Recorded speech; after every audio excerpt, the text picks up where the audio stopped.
Welcome to The Gentle Year. Today's episode is supported by Turning the Tide Tutoring, Acting with Pippi, Shared Humanity, A Field Agent's Journey into the Human Mind, and Your Wish is Your Command. In this conversation, I'm joined again by Katelyn Deville as we talk about what parents actually need to know before making the leap into homeschooling, from legal steps and record keeping to bigger questions like whether your child may need a different educational environment altogether.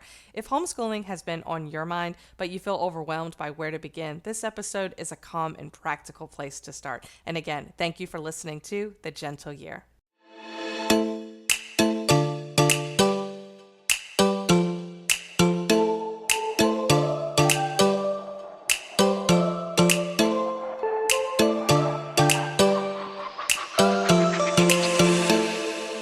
Welcome back to The Gentle Year. We are here with Katelyn Deville. She has been amazing and just a wealth of resources and knowledge and insight about what families actually go through on a very individual level when it comes to transitioning from public to homeschooling. So now we're going to get into the nitty gritty of this entire conversation. So Katelyn, are you ready? Fabulous. Okay, so we're going to start with what are the first three things a parent should do if they're seriously considering pulling their child out of public school? So public school is and schooling law is decided specifically by states.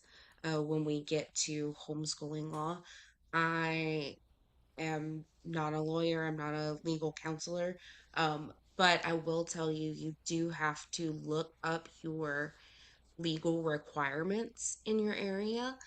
Some places have, in Louisiana, we have two different pathways.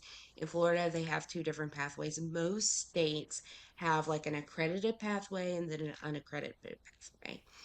And generally, where you're going to find this information is go to your state education website. They will have something, click in their search bar, homeschool, or Google homeschool and law and your state. Look for your state education website. And they will tell you in your state about your pathways. If there are scholarships available, because there are scholarships available in some states for homeschool materials and things of that nature. And then in Louisiana, your diploma is valid if you go with the accredited pathway, um, and your diploma is recognized as having graduated. So you just have to look at what are the requirements for that specifically in your state.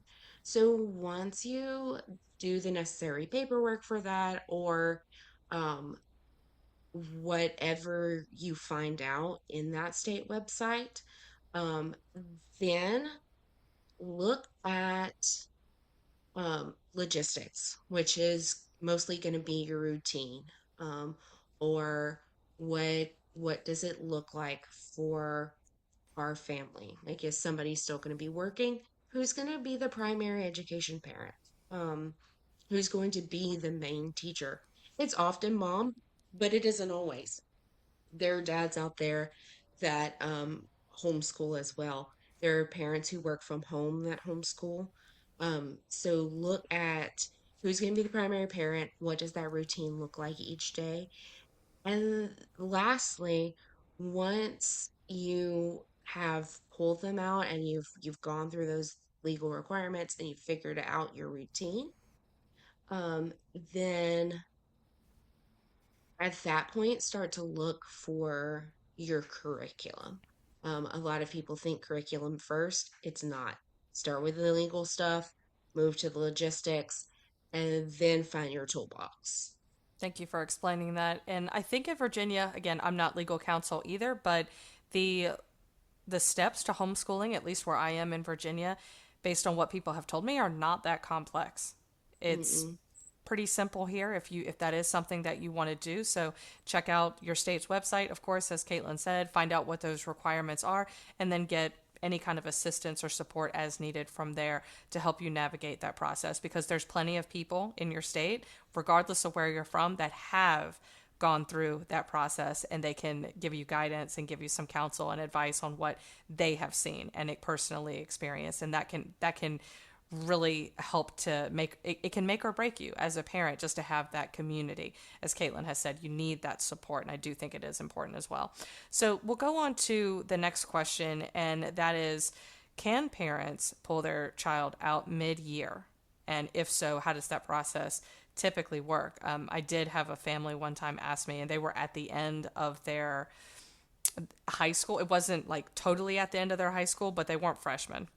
And Mm-hmm. it was at the end of the year, maybe a couple weeks left of school, of that entire school year, just a couple weeks left. And the parent said, I think I want to homeschool my child. How do I pull them out of school with 14 days left?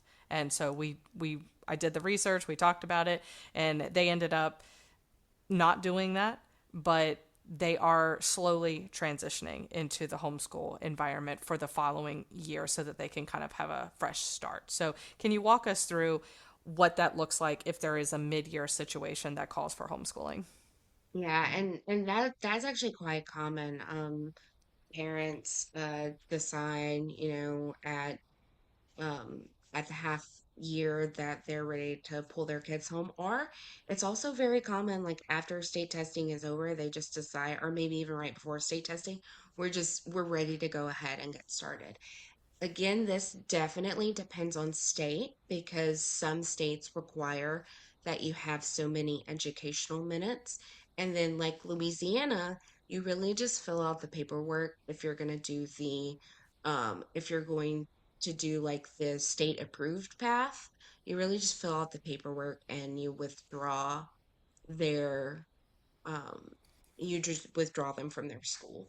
So, one of the things that I've seen uh, from when I worked in public school is sometimes a kid will just like they their parents just decide, okay, we're going to homeschool now, and then they just won't return them back to school. But then that can get really sticky legally. So, in addition to your state standards, you need to talk to your local school. What does their drop process look like? Um, and that way you can formally withdraw your child from school so we're not dealing with any sort of truancy things. Um, but in most states, and I've not encountered anybody that's just not able to pull their kid out mid-year. Um, there have been instances where we do have to see how many instructional minutes or how many like teaching minutes are left in the school year, and we have to fit those. And then you mentioned high school. Um, if you're dealing with like high school credits, there may be something you have to look at with that. Otherwise, for that, which this is my personal experience, um, back when I was in homeschool, there wasn't like it wasn't just like Google the things like and figure it out. You just had to talk to people, and if somebody didn't get you right information or you like dropped a step, then there were might be some consequences. So I actually missed out on a state scholarship personally because we missed some paperwork. Um, and but obviously I went on and graduated from college anyway. Um, but making sure you do follow those local withdrawal procedures and then your state procedures, because a lot of people will do that state approved pathway for high school to make sure that they meet those state scholarship guidelines. Yes, thank you for that explanation and the detail that you provided in that. So, I want to address a concept that I have seen on social media, and it's not just social media. I've actually had people tell me this was their experience in person, where a parent has told me that a school has overstepped their bounds by saying that they cannot homeschool their child. You cannot unenroll your school or your son or your daughter from our school. And a lot in Virginia, at least, they don't have that power to my knowledge. Again, I'm not legal counsel or anything like that, but I have been told that schools do not have that authority to tell you as the parent that you cannot unenroll your child and homeschool them. But there have been instances where schools have tried to do that. And I'm not sure what the reason is. I'm sure it's just ignorance. Maybe they think that that is their legal right. Maybe they just don't know. But I want to just make sure that parents know that that could be a potential situation that they face, that there may be a little bit of pushback from the school system itself. Have you experienced that? I I've not experienced it personally, but I have seen in the homeschooling community how there has been some pushback from the local school. So with that, arm yourself with your state law because unless you go look at it, you probably don't know what it is. And your person in your registrar office, they probably don't know either. Like they would have no reason to go look up the homeschool. And a lot of times when you're withdrawing your child from school, you're you're generally not even dealing with an administrator who might would be familiar with those laws. It's usually someone that's in the registrar's office. They are really wonderful at what they do, but they may not have that full depth of that education law. And then the other thing is there are in states there are advocacy groups with for homeschool. So you can often connect with one of them if you are having a specific issue. But before you go to your local school, definitely do your legal research and see what your state law is because some states are stricter and some like in Louisiana you pretty much just go to your school and say I went homeschool and you fill out the paper and then like you can be a registered homeschooler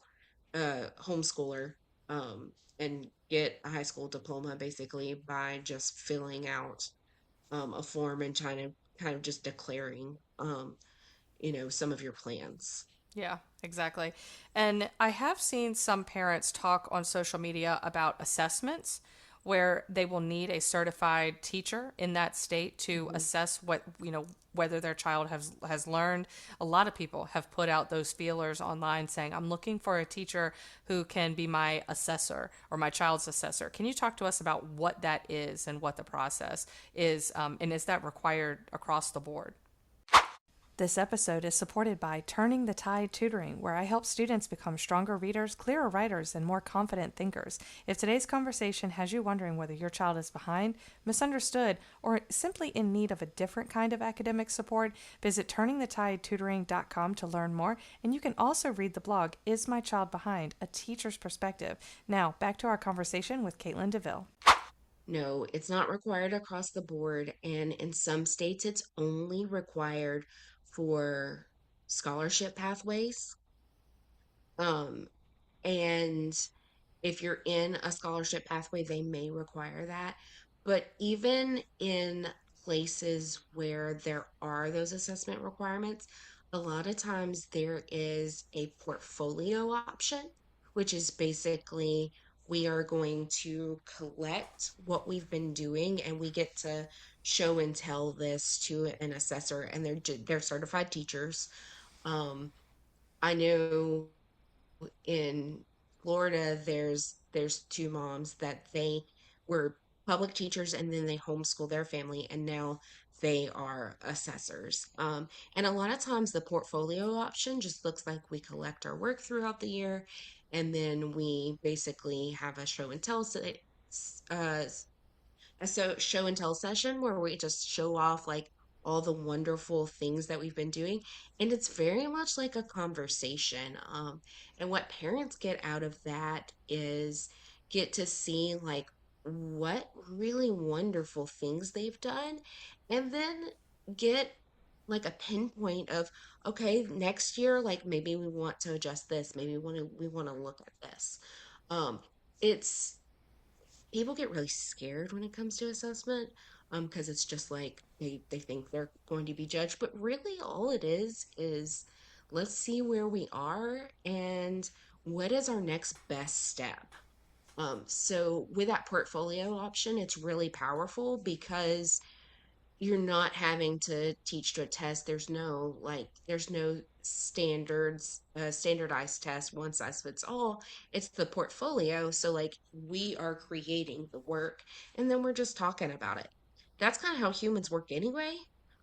We talk about, one of the first things a conversation that adults have or what do you do? Like, we naturally do that anyway. So like if we step outside of it and we stop looking at this like really scary thing, it's really just a conversation of what you're doing. And there are tutors, there are certified teachers that offer those services.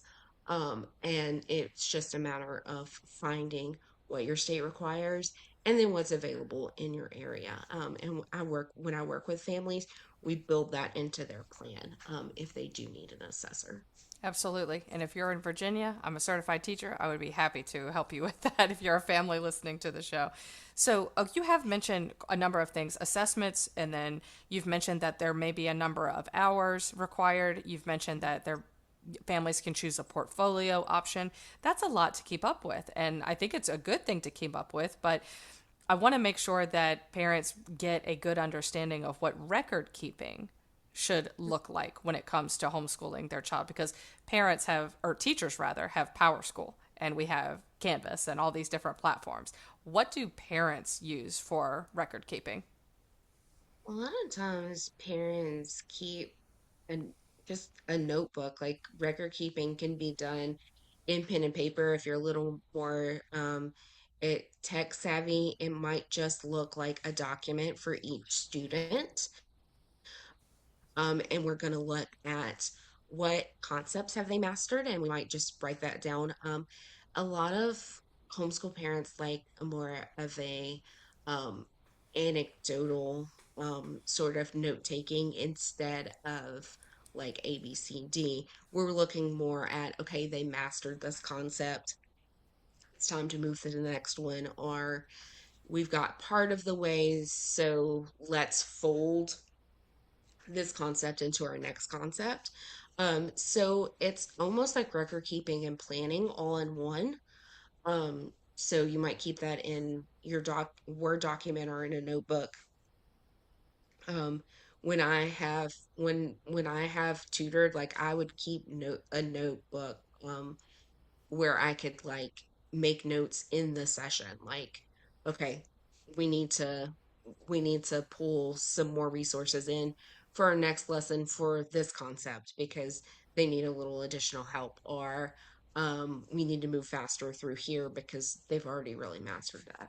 So, um, just finding what really works for you. It doesn't have to be unless your state requires it. It doesn't have to be A, B, C, D. It can be more of have you mastered the concept? Okay, let's move to the next concept. And you have the benefit of being able to take as much time on a concept as your child needs. Whereas in public school, we don't always have that liberty. Sometimes we just have to move on because we're not going to get to everything if we don't. Yeah, I appreciate that. And there are some curriculums out there that do have record keeping tools and trackers Hmm. for concepts and standards and things like that. And I saw one for a writing curriculum a few weeks ago and I thought this is really high quality. And it was easy for me to understand because I'm a teacher, but I have a hard time believing that a parent wouldn't grasp it either. It was pretty Hmm. simple. So if they were looking at it, it literally tells you, okay, here's the box that you literally can check if you have Hmm. covered this topic. It might be subject, verb, predicate, whatever it is. Check the box if you've done this and they've completed their assignments.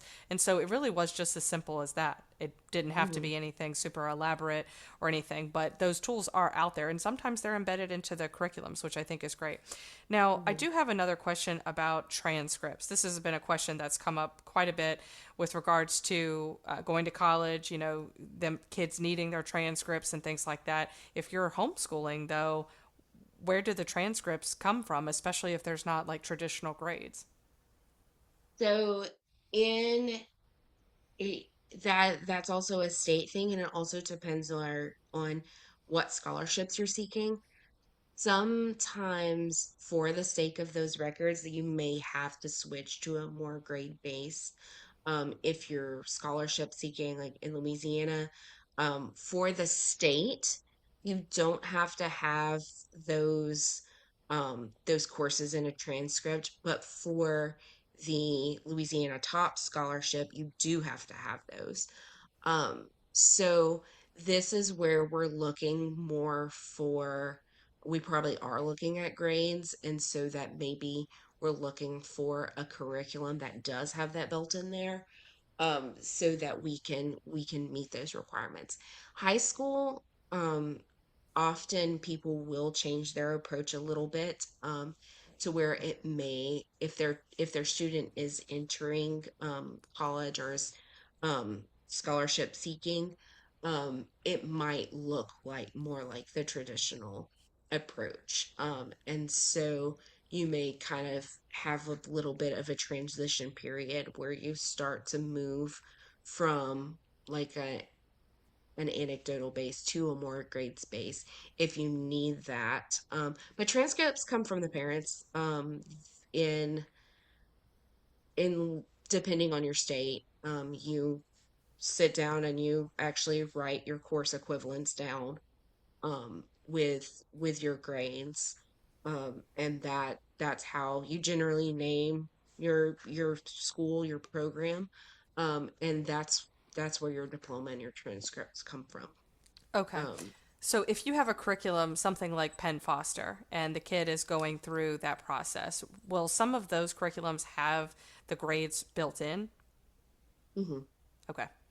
That's yeah. going to be helpful for people to know, just because I did have somebody tell me one time that they generated their own transcripts using ChatGPT, and I was like, what? so so yeah, if you could maybe just kind of go down the nitty gritty of what the transcript generation process is like a little bit more, because I don't, even as a teacher, feel like I know exactly what that looks like. I know I go to the registrar's office in college, I know I do the same in high school, but homeschool, I'm still a little lost on that one. Yeah, so that's definitely going to be very state dependent on what those requirements are. Um, but your high school, state department, your state website is going to have, what course requirements are for someone to graduate. Or if you are uh, seeking a state scholarship, then, in like our Louisiana, Gator scholarship, the top scholarship, um, they will have a list of courses that you need. So you would basically follow that path. And then you would just list the ninth grade courses with your grades. So basically, you're just recording, the grade they got overall in that class. Now, I generated transcripts as a part of, English as a second language, because we actually translated, um, transcripts from other countries and generated them for this country. So this is where it is very helpful to either get with your local school and see if you can talk to somebody, or somebody from the State Department, um, send an email of what that's supposed to look like in your state. But in Louisiana, you can literally make one in a Word document. Um, so you would just record the course and then the grade. And all of those together, make your transcript, and it's generally in one document, for the 4 years. Wow, that is very lax. I don't have an Not every issue with it, state but is, but that's the way it is in Louisiana. well, I'm in Virginia, and the person who told me about the Chat GPT is in Virginia, and I was like, okay, so this is, and I don't have an issue with it per se, as long as it's done right. But I want to make sure that there's some credibility there, because not that schools are the most credible places in the world, because Hmm. there's grade inflation and there's all kinds of stuff that happens in public schools that people probably don't know about. But in Hmm. terms of homeschooling, if homeschooling is going to be a credible option, especially for someone who is used to a traditional environment, that may feel a little uncomfortable, that they're Hmm. just making it up on the spot and they're just putting it in a Word document. Now, I'm not saying you don't have some level of support through the state websites and the guidance that it provides you, but it does feel a little loosey goosey, because if you're applying to college, I definitely, okay, this is how I've seen it. This is how I've seen it play out, where a student has been homeschooled, and I don't know what they've learned because I don't know this particular kid, and they decide their 12th grade year that they want to go to college, and then all of a sudden they realize, they have this epiphany that they need a transcript, because the college has told them that they need a transcript, but all of this time they've never been quote unquote graded on anything, so they have no concept of what a transcript is. And so then they go to their parents or their whomever is helping them in the with their education, and then they say, "Well, I need a transcript." And then so now everybody's backtracking, and they're saying, "Okay, well, did you do this, and did you do that, and did you do this, and blah blah blah."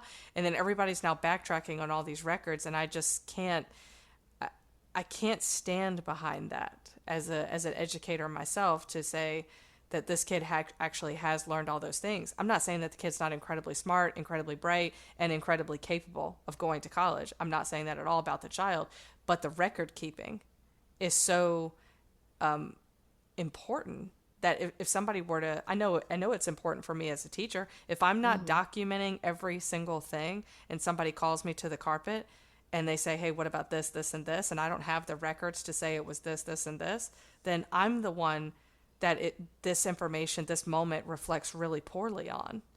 And I would imagine it would be the same for parents and or the students, but I don't know. That's just my personal experience on that. What any takeaways on that? Yeah, that's why record keeping is so important.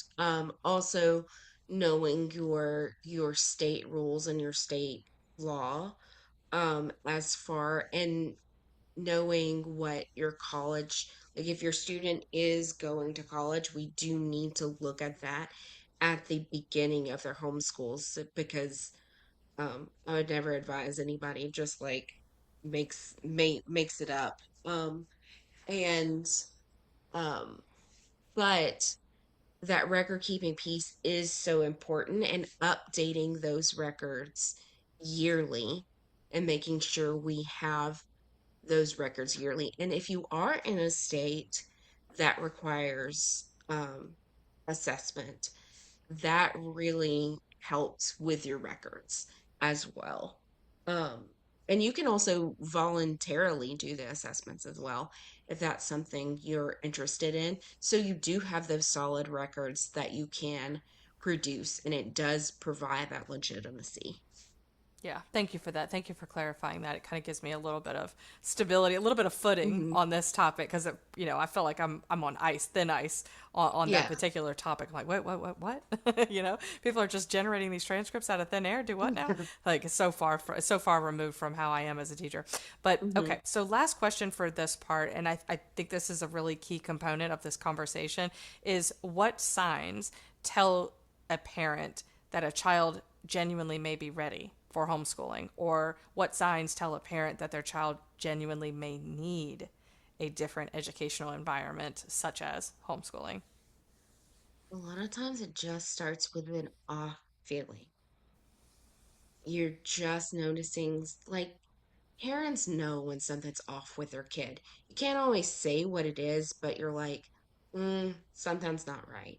So they're coming home every day and something's not right. Their stories are starting to um, give an air of uh, maybe there's stuff going on in the background and you're just not sure about, or maybe it's just you see them not getting their needs met. Um, and maybe you're just sometimes it's just one subject. Parents will decide to homeschool because they're just not getting what they need in math.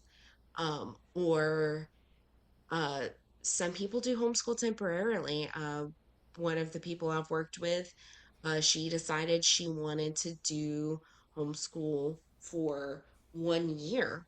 Um, and she needed some time for a transition, and so she pulled her kids, and for 1 year she homeschooled.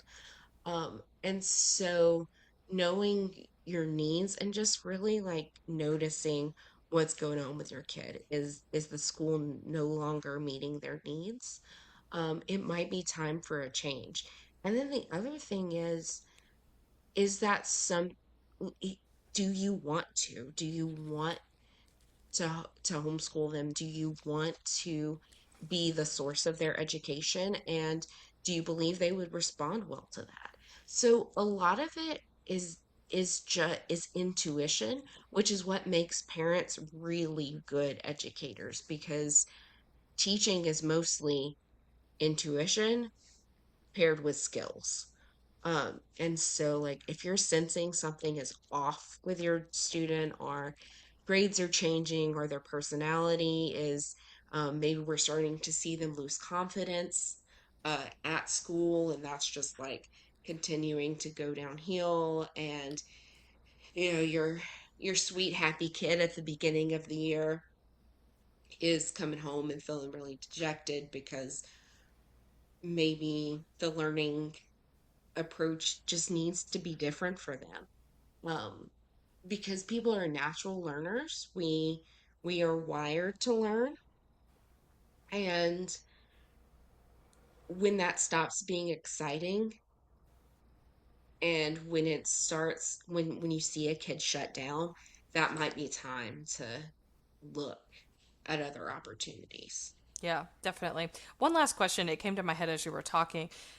Homeschooling is an incredible responsibility on the parent to have to educate your own child. Hmm. And I know I saw a quote today on Facebook that said, homeschooling is not, it's not far removed from what parenting used to be. Hmm. Parenting was providing children Hmm. this education. And now we've gotten so used to outsourcing education to all these other entities that people have forgotten that their primary role as parents is being their child's first teacher.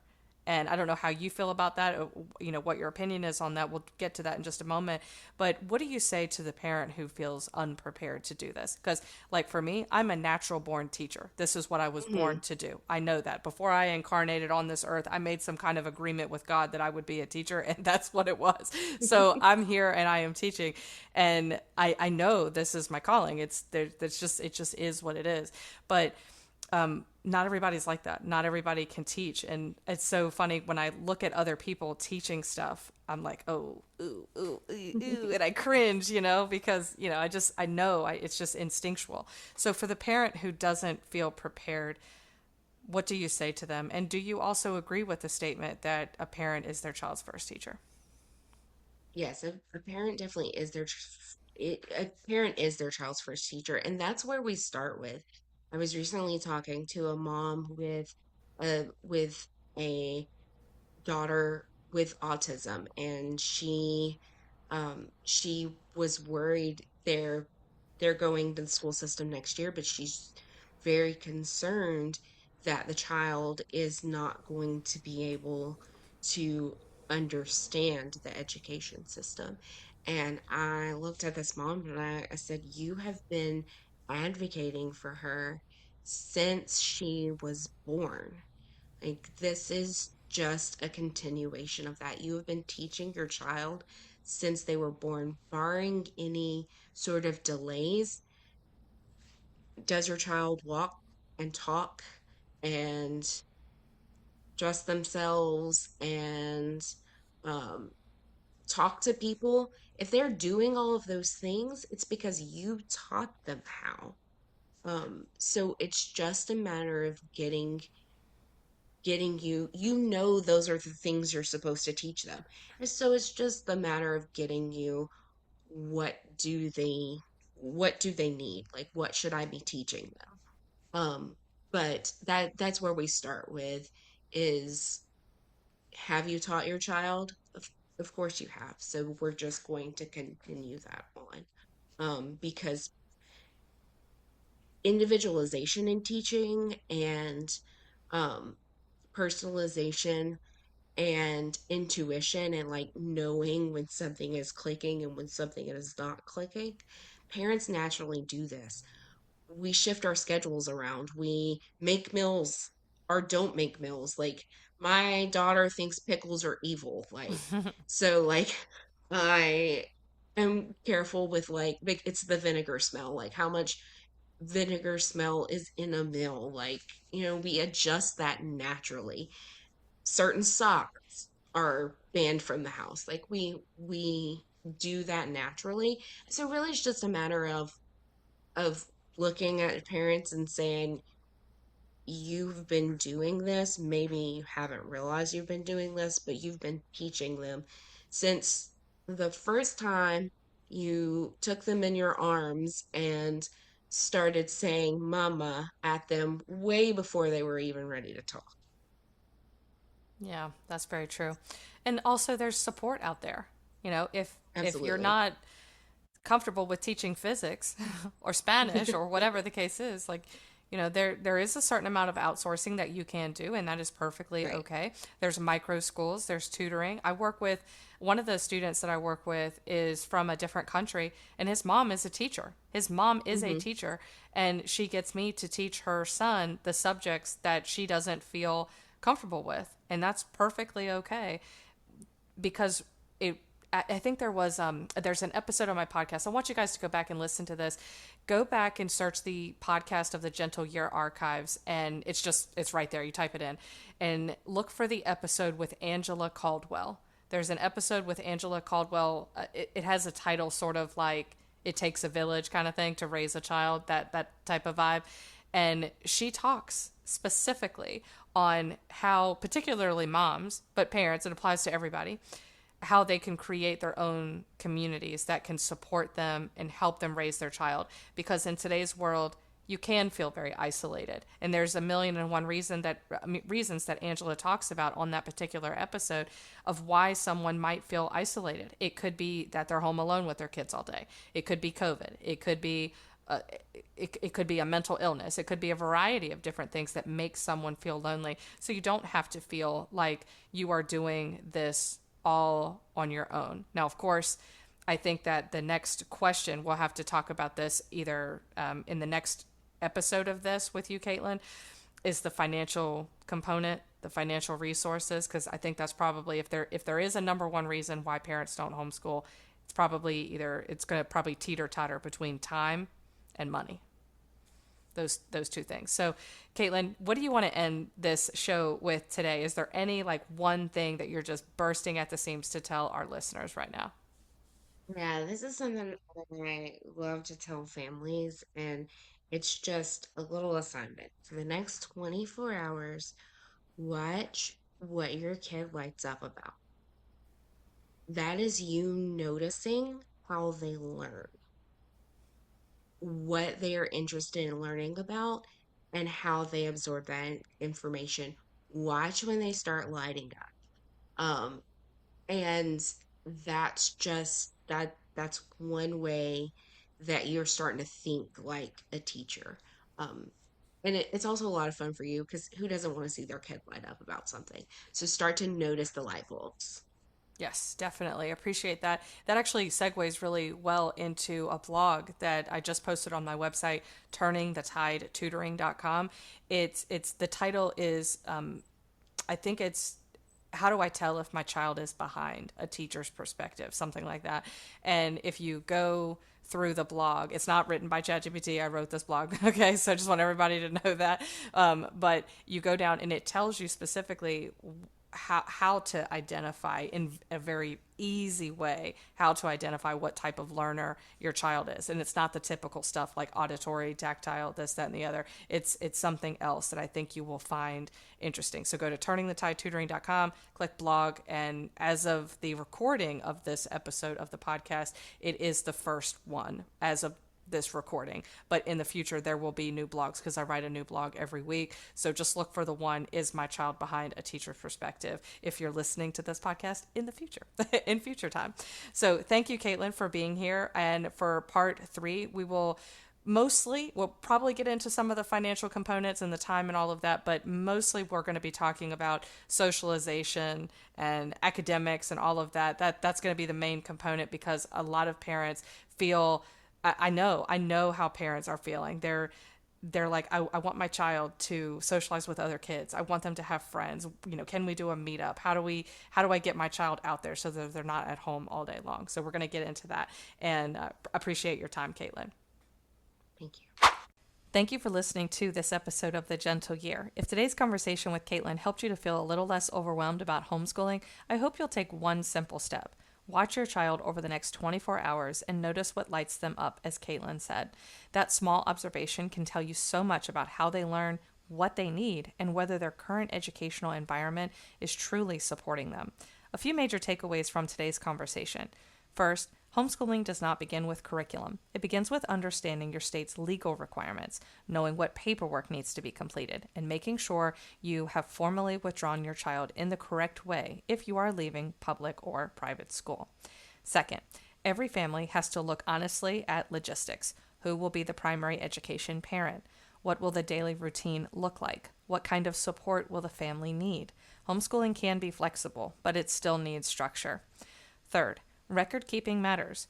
Whether you use a notebook, a Word document, a curriculum tracker, a portfolio, or a more formal grade-based system, parents need to keep track of what their child is learning, especially as students get older and begin thinking about transcripts, college, scholarships, or future opportunities.